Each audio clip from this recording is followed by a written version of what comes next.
ce pays.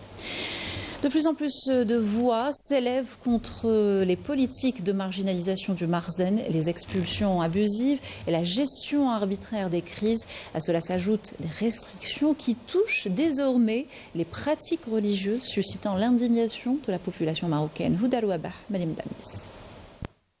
Plus le citoyen marocain prend la mesure des blocages qui entravent son quotidien, plus il rejette les discours officiels et les refrains usés du pouvoir.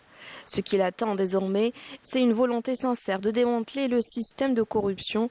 Pourtant, cette exigence de justice et de transparence s'est heurtée à une réaction brutale du Marzen, qui a choisi de faire passer des lois protégeant les corrompus de toute poursuite, consacrant ainsi de manière implicite la légitimation du système lui-même. Il y a des gens sur Facebook qui dénoncent et critiquent la corruption. On voit des associations, des influenceurs et des militants des droits humains aborder ces sujets.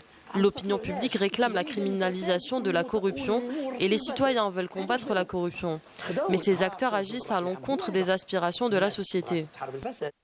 Dans un contexte marqué par des tensions politiques et sociales accumulées depuis des années, les expulsions des Marocains de leurs terres et la démolition de leurs habitations se poursuivent, perpétuant une politique de marginalisation et de rejet. Parallèlement, les habitants des zones sinistrées par le séisme de 2023 vivent toujours dans des conditions précaires, sans soutien ni indemnisation à ce jour.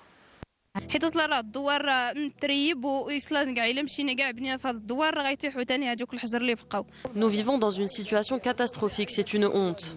La répression exercée par le Marzen ne se limite plus à la censure et à la privation des droits.